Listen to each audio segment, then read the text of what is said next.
Welcome back to the Alcohol Tipping Point podcast. I'm your host, Deb Maisner, registered nurse, health coach, and alcohol-free badass. And I have an old friend back from Moscow, Idaho days on the show today. I'm super excited to have her on. Welcome, Wendy. Hi, Deb, or can I call you Debbie?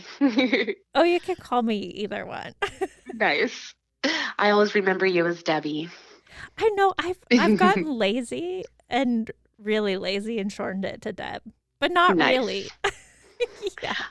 Yes. But welcome, Wendy. Why don't you tell the people who are not from Moscow who you are and what you do? Sure. Well, first of all, I'm so excited and honored to be on your podcast. Yeah. And so I just want to say thank you for having me. And yeah, I am from good old Moscow, Idaho, in northern Idaho, pretty close to the Washington border.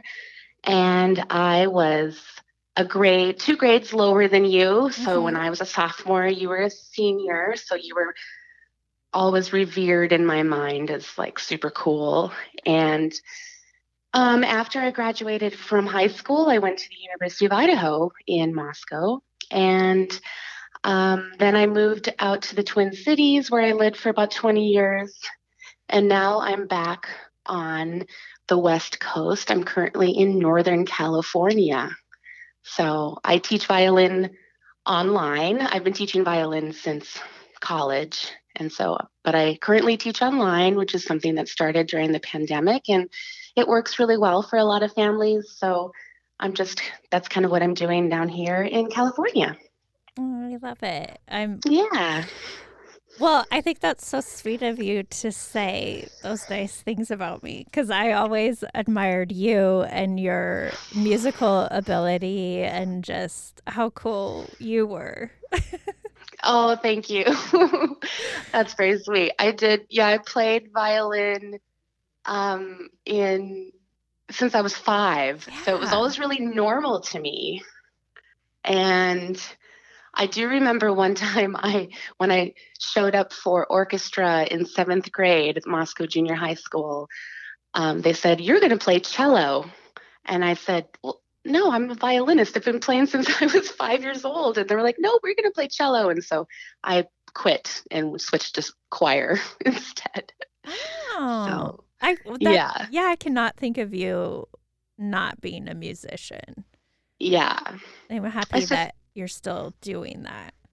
yeah, I think it's just like something that's part of your identity and it plays a really important role in my life, but something like anything that you do that you've done since you were really little, you have to do some examination every once in a while to make sure it's fitting into your life correctly. Yeah. Yeah. Well, let's get into your experience with drinking. Yes, absolutely. Tell me about what that was like for you. Well, alcohol, I feel like I've had sort of an unusual relationship in the beginning. It all kind of ends up the same in that, we have such similar and overlapping experiences. But one thing that was a little different for me was that I did not drink in high school. That I sort of considered alcohol to be um, dangerous and a little scary, and um, I was nervous about it. And so I maybe had a drink once in a while, but I was very, very, very straight laced in terms of alcohol, not necessarily in terms of other things, but um, we can talk about that later. But anyway, so I didn't drink much until I turned 21.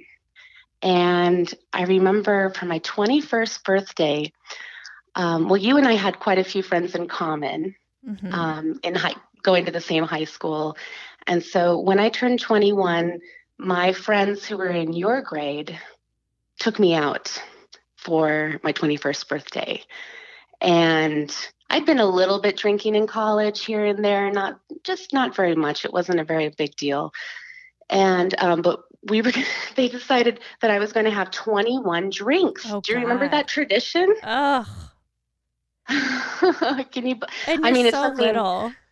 I cannot even imagine today, but that Yeah. was just the thing. And so, I mean, I think I got up to 18, if you can believe it. I spaced it out throughout the whole night. And I did not get very sick.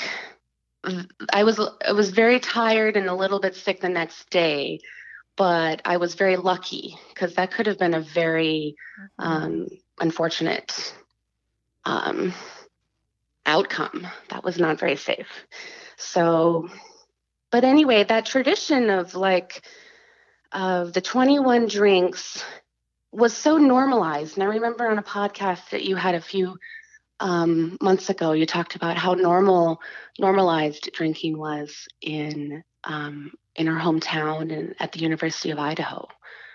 Oh And my so, gosh. Yeah. So that the fact that you didn't drink during high school, well, I didn't know really a lot of people that didn't drink during high school. Do you feel mm, like you that was pretty rare? I think it was, but I also, um, I mean, I had some very close friends and they didn't drink. I think that Mhm. probably was how it played out. And I did notice that drinking seemed to cause a lot of issues and drama for people. And so I just was very, I mean, once I make my mind up about something, I really like will stick to it. But sometimes it takes a long time to get to that point. But that was just kind of where I was in high school. I think my parents had an influence on me, Mhm. and they were not strict about drinking. I feel like they modeled responsible drinking growing up. And so it just kind of, maybe it was more of a European style approach where it just didn't feel like that big of a deal to me. I didn't need to do it to rebel, and I Mm. didn't want to do it because I'd seen how it was dangerous for other people. And I definitely partook in some marijuana Mhm. consumption. I think that was kind of more my thing in high school. So, yeah. Yeah. So college, you kind of experimented. You turned 21. Big tradition. You're right. Like, oh my God, that's such a drinking town in college. And then what happened? Well, I started working at that restaurant. I don't know if you remember the Red Door. Mm-hmm. Yeah. And yeah, and this is something I didn't realize at the time, but there's in the serving world, in restaurant culture, there's a lot of drinking. Like drinking is just part of the culture. And so you always wrap up your night with drinks and then go out for drinks afterwards. So I think my drinking slowly ramped up, and after turning 21 and then being able to hang out at the bar with my old high school friends who at the, beforehand were, I was too young to go to the bar. So now I had kind of my old group of friends back and we were hanging out, and I was working at this restaurant, and I didn't really notice that there was a problem because it just seemed so normal. But I do remember this one time where we were wrapping up things at the restaurant, and somebody came in at the very end, and he wanted to wine taste. Seemed like a wealthy person, put a bunch of cash on the table. And so he was offering wine, just opening up bottles of wine and offering them to all the servers who were finished with work. And so I drank just so much red wine. I don't even know. And the next day, I had to go teach a lesson. Mm. And I went to this family's house. They were such a sweet family in Pullman, Washington. And I ended up throwing up in the bathroom. And it was red wine throw up, and it was all over. It was so humiliating. Oh my goodness. That was kind of the first indication to me that at the time, I didn't think it was that big of a deal. I thought, oh, I must have just had too much wine or I didn't have enough to eat. I wasn't really aware of the fact that, no, this isn't normal. This is somewhat problematic and also incredibly humiliating. Mhm. So, And then I think when I moved to Wisconsin. My parents moved out to the Midwest, and I followed with my then partner and your friend John, Mm-hmm. and we settled outside the Twin Cities, Minnesota, in this little town in Hudson, Wisconsin. And I don't know if you've ever been to Wisconsin, but the drinking culture there is 10 times what I it is in I Moscow, have Idaho. heard I have heard they have like the highest per capita rate of drinkers, or they hold some records, some drinking records. Yeah, it's insane. They allow you can drink in a bar or a restaurant at any age as long as you No. are with a parent or your spouse. And you just sign this Really? little form, or often it's just the bartender just asks you and you say, yeah, this is my parent, and you can drink. I thought that was so interesting. Wow. And then also, there was a huge culture for drinking in the morning, which was Ooh. sort of new to me. Even in Moscow, Idaho, even at University of Idaho, I never ever drank like in the morning. That felt pretty kind of like the in high school. That felt like, ooh, that doesn't seem right to me. So, but then in Wisconsin, that was just a normal thing, and you would get Bloody Marys, where mimosas in the morning, and or just wake up with beer. Even it was Wow. so weird at first, and then you just kind of, when in Rome, just start sort of participating. And I feel like alcohol just sort of became more and more of a main star in our family gatherings and in our pastimes.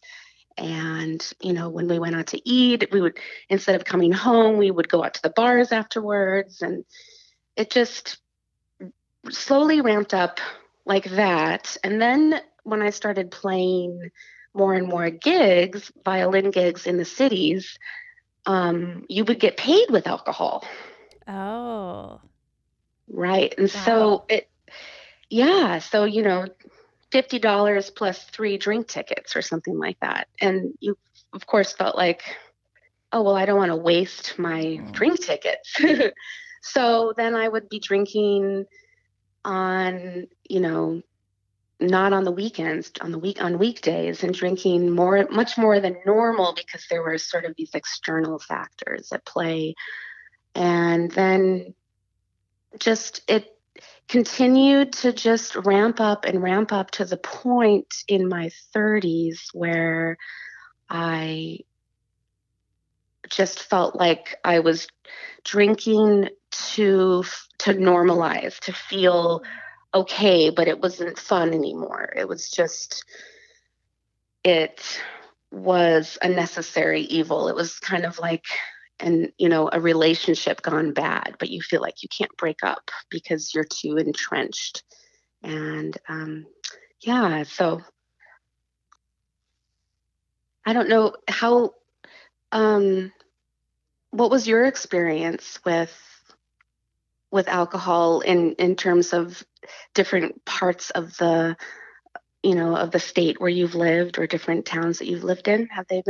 Has that affected your drinking? Well, that's interesting. I was just thinking, like, wow, you've really been influenced by the environment you're in, whether it's Yes. your work environment or the city you're in, the state that you're in, yeah, interesting. Well, I, Wendy, haven't gone that far from Idaho. So I spent a little time in Washington, and then I moved to Boise, Idaho. So kind of the same, I would say, because I had kids. Um, that is what kind of shifted my drinking more than the outside environment. So my drinking became more about being home alone with children, and being more Right. of a coping mechanism, and less about being out and socializing with drinking and other drinkers, except for other wines, or wines, moms. Yes. Yes. I know what you mean. That's so funny. But yeah, Yes. so I was thinking that was interesting with your story and how it seeped into your family and became highlighted too. My parents actually, I started drinking more with my parents though as I got older, Yes. especially my dad. That is one of the things I miss now is just like happy hour with my dad because he's still happy hour every day, McCleary's Pub. Wow. I totally hear that. I felt like drinking with my parents was allowed for a whole new level of relationship Yeah. where that just seemed to open up. And I felt like we had so much fun. And, you have those in the beginning before drinking starts to get out of control. You do have these incredible, like almost transcendent moments of togetherness. And you're like, this is amazing. And I love my family so much. And we're so close. And we have so much fun together. And it just, and we drink pretty responsibly. It was always some kind of rationalization around it. And and definitely when I stopped, that felt like a huge loss for me, that relationship with Yeah. my parents. And so, yeah, I mean, I think the the drinking, one of the things that I started to notice with my drinking as it was getting out of control, and this is something I identify as an alcoholic. Mm-hmm. And I know that word doesn't ring true for everybody, so I think people should be very careful about what words they use if they feel like they want to identify as an alcoholic or an addict or somewhere on the alcohol use disorder spectrum or a problem drinker or whatever terms you want to use. I think that's really important. So I identify as an alcoholic because that really works for me. Maybe it's the teacher in me. I like very clear distinctions. And so as an alcoholic, I, you know, I'm looking back, I noticed there were some patterns in my drinking. One was that instead of thinking, so every time I would get sick or have wake up hungover and have to miss something because I was hungover, I'd make a new rule for myself. Be like, okay, so after that incident at the restaurant, I said I don't drink red wine anymore. So that was my new rule. And then then there was an incident that happened and I was like, okay, I don't drink beer. I don't drink pints of beer anymore. So I cut out beer. And then there was another few instances and I said, okay, I don't drink mixed drinks anymore because I want to know how much alcohol is hitting me at any point. So I was like, okay, I only drink alcohol straight on the rocks. Ooh, right? Yeah. Right. So I was had all these rules. And then I would even do things like I would set timers and I'd try to drink water in between drinks. I'd try to keep track of how many drinks I'd had. I used to put rubber bands on my wrist, and every time I had a drink, I'd move it over to the other side just to remind myself. Oh my gosh, the rules we do. Yeah. Yeah. And, it's the big book of Alcoholics Anonymous calls it an obsession of the mind and an allergy of the body. An allergy of the body, meaning that for people who struggle with alcohol use disorder, one is, never enough. 2 drinks is never enough. You just want more. And so it's just this feeling of I will drink more regardless of the consequences. And then the obsession of the mind is it's like that you want to drink. And I knew that there was a part of me that knew I should quit, but I did not want to quit. So instead of quitting, I would try to manage it with all these rules. And I was obsessive about it. And anytime the rules failed, I would make up some rationalization Like if I did end up getting sick, even though I stuck to my rule, I'd say, oh, I must have food poisoning, or maybe I took too much ibuprofen or something. So I never blamed the drinking, which is just so funny. You just get into this land of magical, irrational thinking that keeps you on the path of more and more use. And it just got worse and worse to the point where I ended up in a relationship after my marriage ended. My marriage didn't end because of alcohol, but we both kind of became drinking buddies. And, so I think the alcohol didn't help. But then when I got out of the marriage, I ended up in a relationship with a really bad alcoholic. And that lasted for 4 years. And that felt like, in retrospect, a way for me to continue drinking and rationalizing it because there was somebody in my life who was much worse than me. Yeah. So I didn't feel so bad. I felt like, wow, I actually have my drinking under control. And I also have a drinking buddy. And my disease, my alcoholism, has an environment where it can really thrive. And like you said before about the environment, I think that, I wasn't one of those drinkers who drank the first time drinking, I got blackout drunk. For me, it really slowly ramped up over time. And so I had some prerequisites, I think, to become an alcoholic, but it was definitely, just the environment and the continued use over time that led to me to where I was. So, and then in my mid or late 30s, I think is when I started feeling like it was getting out of control. And I was driving tipsy or drunk. I was drunk driving. I was being pretty reckless, and I just wasn't,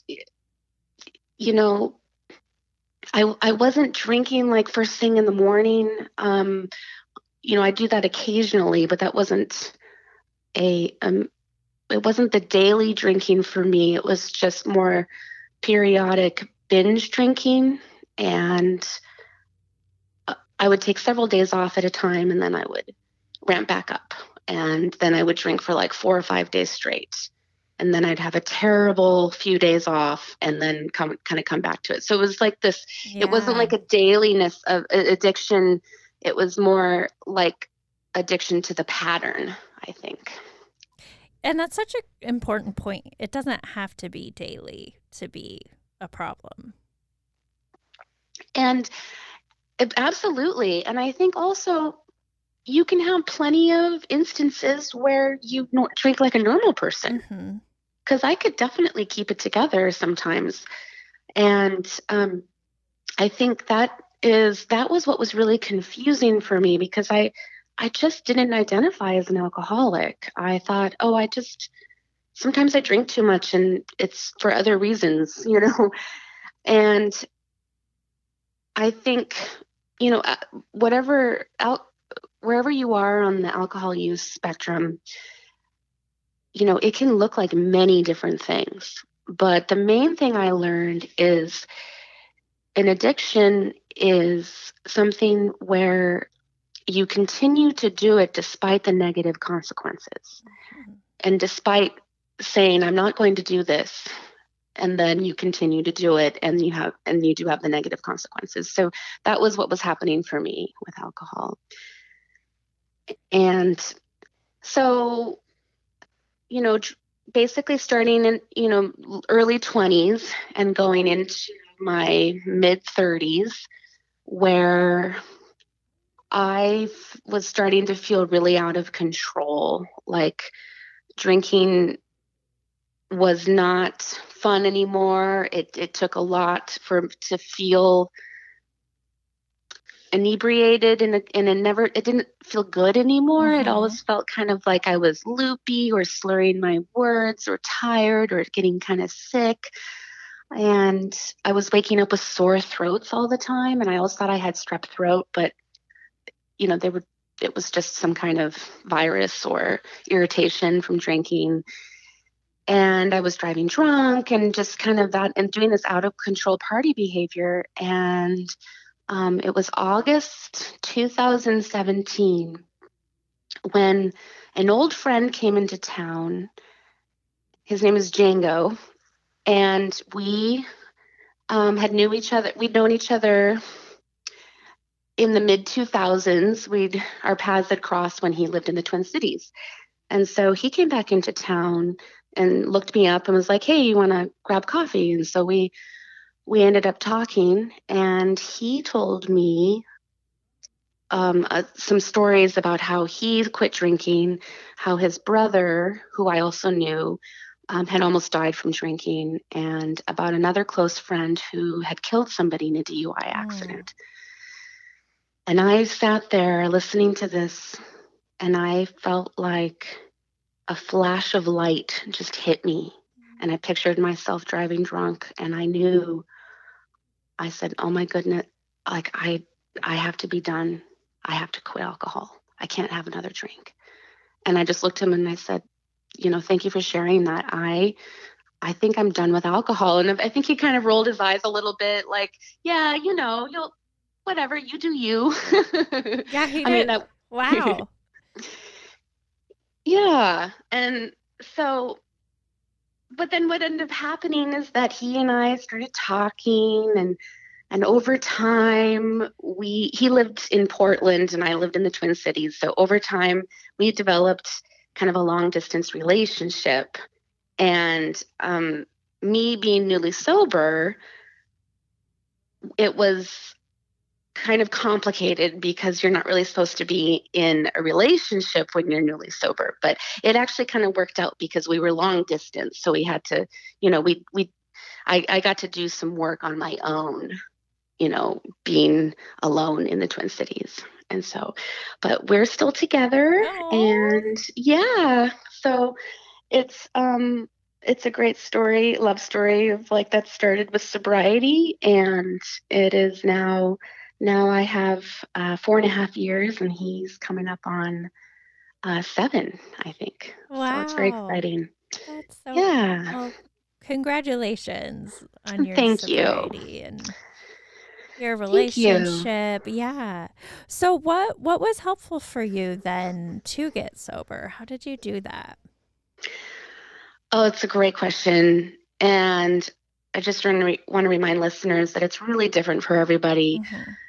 And but if you, for me, I was resistant to any kind of program just because I didn't understand what exactly it was. I thought AA was a bunch of old men, sitting in a church basement and coming out to smoke, right? I didn't Mm-hmm. realize that there were like women's groups and all kinds of different AA groups that you could join and choose from, and each one has a different vibe and a different rhythm and a different energy. So a few months into my sobriety, I was feeling kind of desperate because, so like I said before, I didn't even think that I didn't know that I was an alcoholic. I just knew I had a problem with drinking and I wanted to stop, but I didn't know how.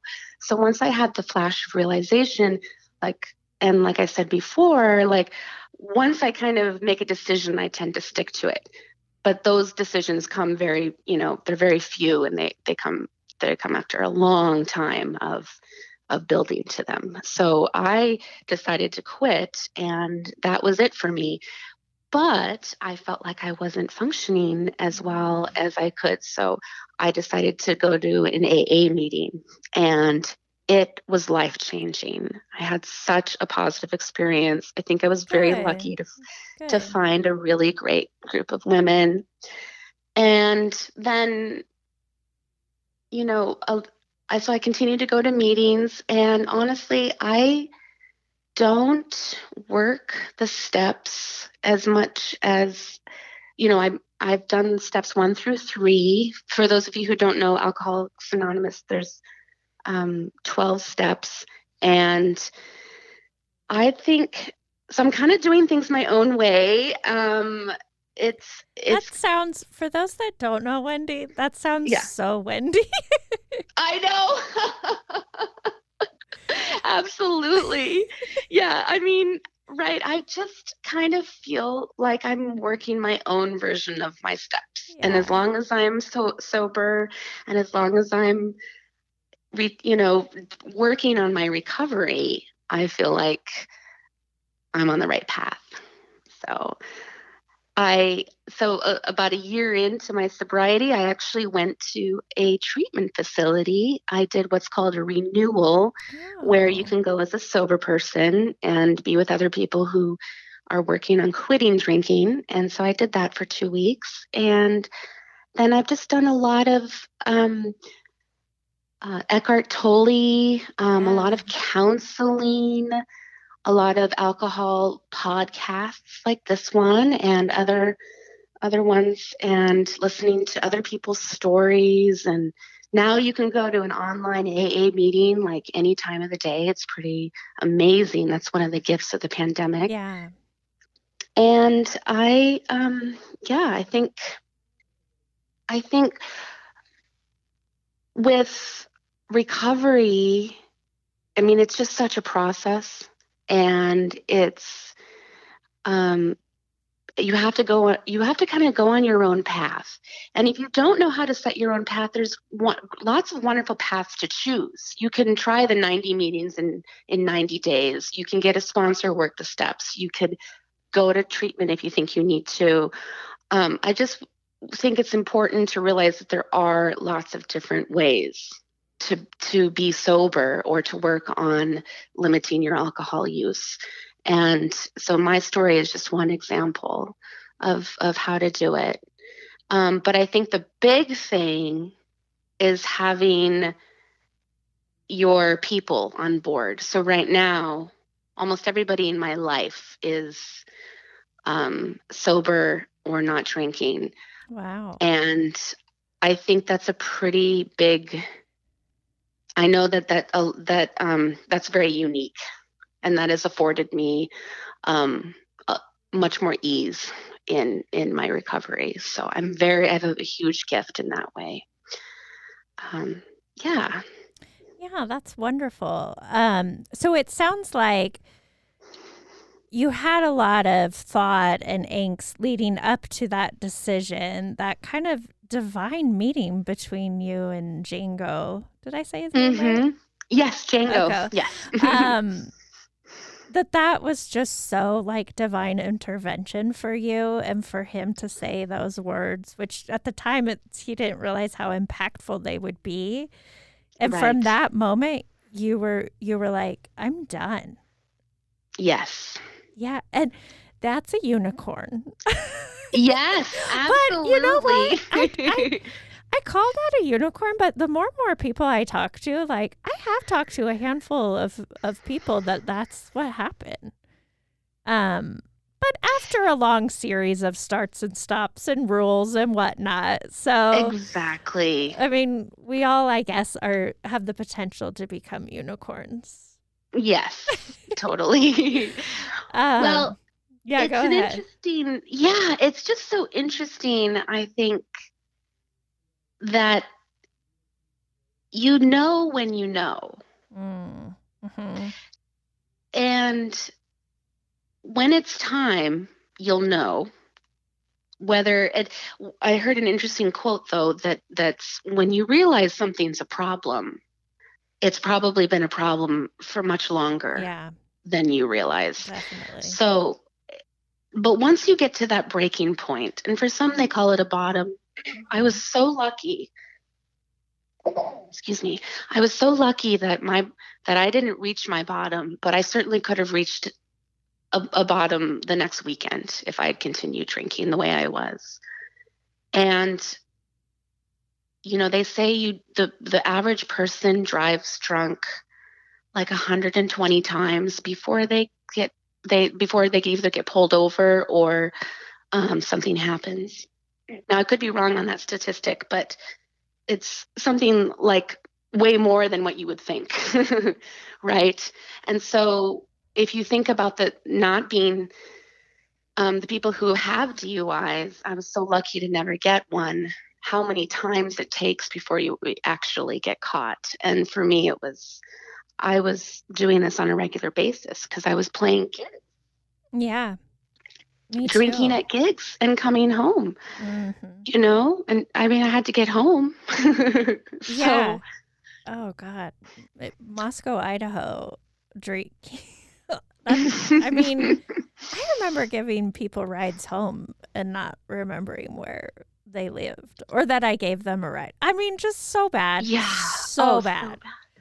so And bad. then in Moscow, it was even more dangerous because of those two-lane divided highways, the Oh my windy gosh, highways. I know. yes. Yeah. And so, I mean, I knew several people who had died in a drunk driving accident on those terrible highways. So it was, yeah. And I think the that kind of irrational thinking, that rationalization, once you stop drinking and can examine your life from a new angle, you'll start realizing all the rationalizations you were making Mm-hmm. Yeah. for your drinking.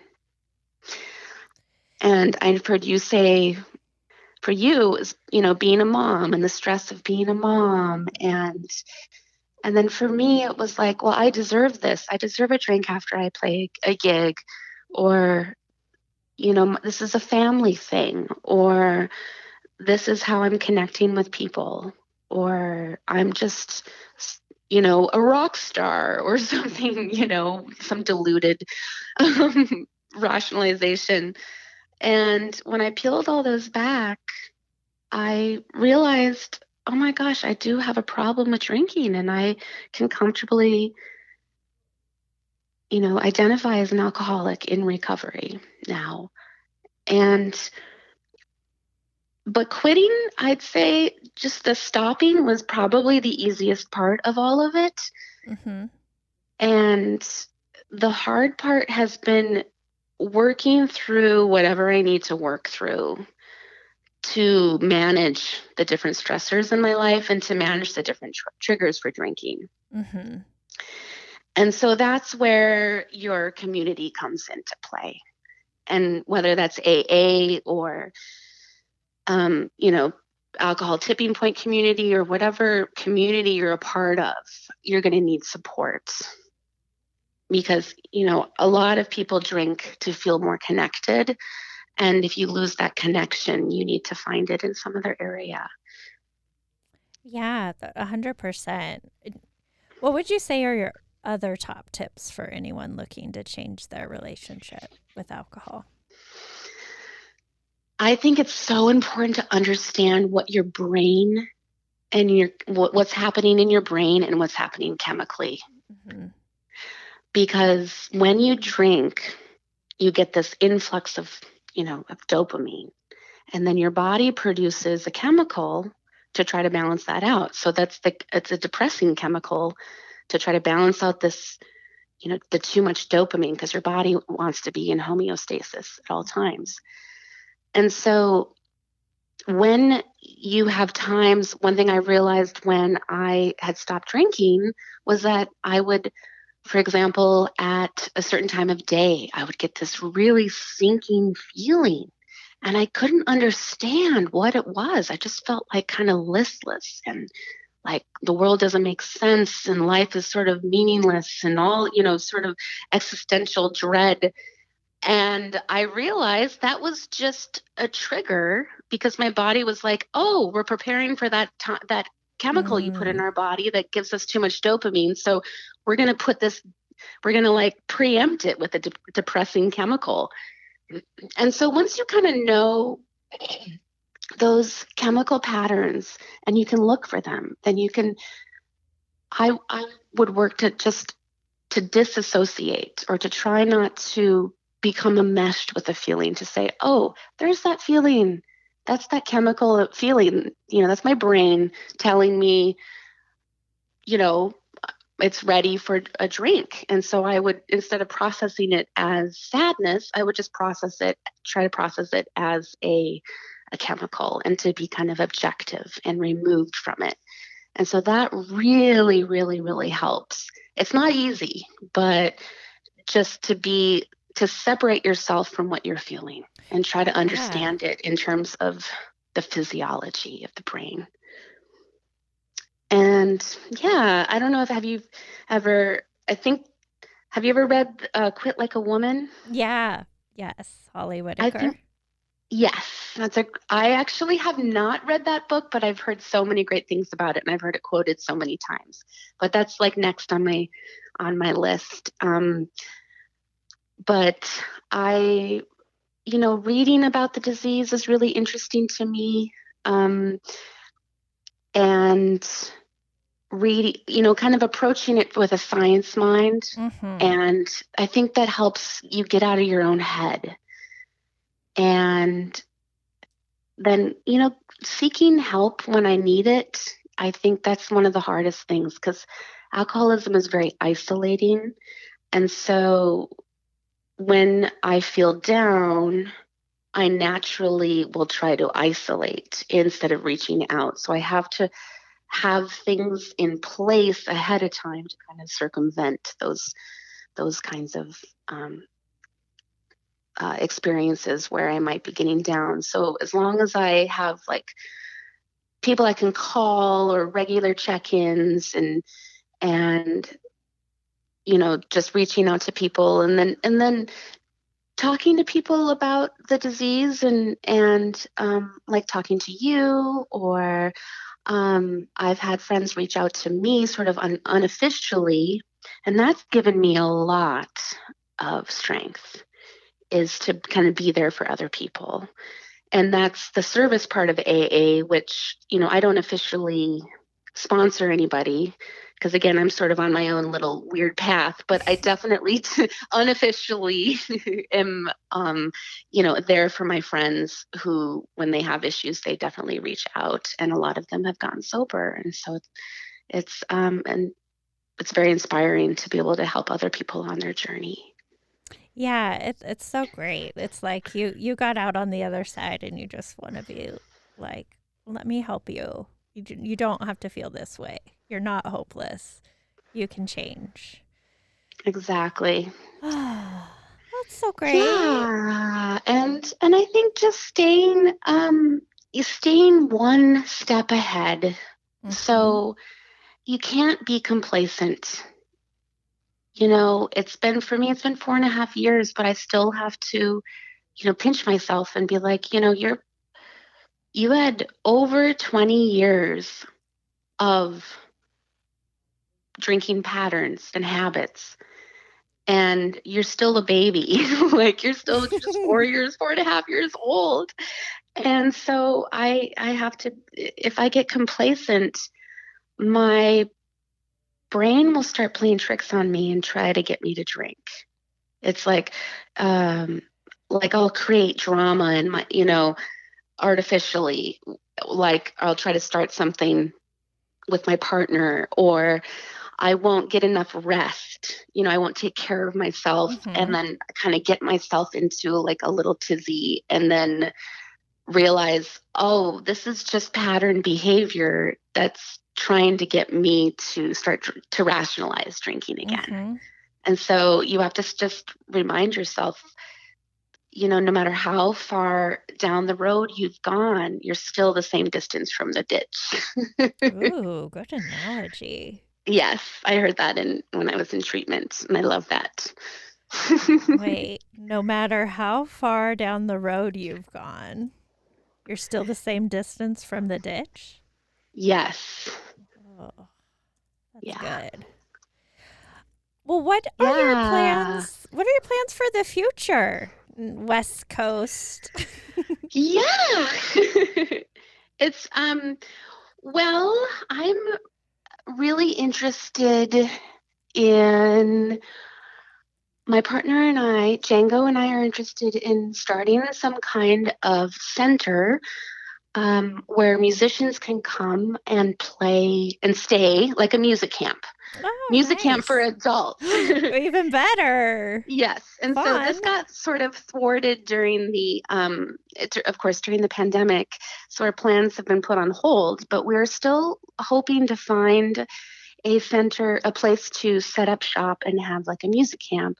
And that will also have a sobriety element to it. So, like musicians who want to come and work on their recovery, or a sober place for musicians to, take a break from alcohol or to examine their own drinking.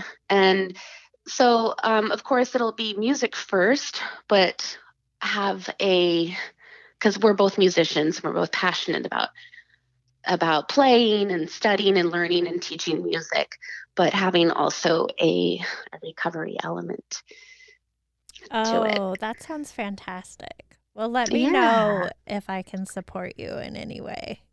absolutely. Yes.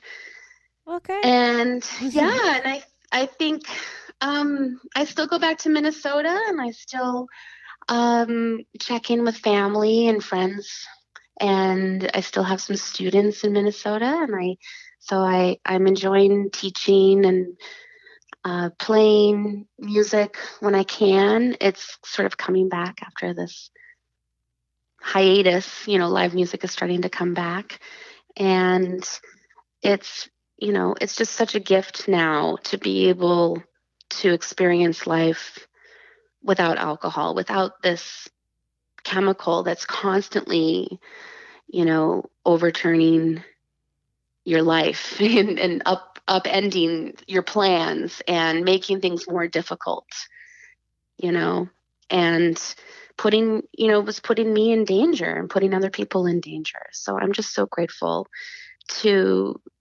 to Django for helping me get sober and for inspiring me in that first conversation, but then, also to Alcoholics Anonymous it's such a great institution. Good. And yeah, I'm so glad. I mean, it's really getting a bad rap, and it's saved a lot of people's lives. And you're right, it's not for everybody. But maybe, I mean, if you don't know, maybe try it, right? absolutely. And if you don't like a meeting, go to a different meeting. There's so many different meetings and so many different ways to participate. And nobody has ever pressured me to do the steps. I mean, and I don't even really have a sponsor because I just like to do things kind of my own way, like you said. But you can still go to meetings and have a wonderful experience relating to other people, and then also sharing your own experience, which could help other people get or stay sober. And that's incredibly inspiring. Yeah. Well, thank you for sharing your experience on this show. I really appreciate reconnecting with you, and I'm so glad that we got to have this conversation. So thank you. Thank you, Debbie. Thank you for starting this organization and for having the podcast. And it was just lovely to talk to you. Thanks for letting me share. You bet. We'll be in touch. Sounds good. Hey everyone, thank you so much for listening to this episode of the Alcohol Tipping Point. I'm always here for you guys, so please feel free to reach out and talk to me on Instagram at Alcohol Tipping Point, and check out my website, alcoholtippingpoint.com. Again, I hope you can use these tips we talked about for the rest of your week. And until then, see you next time.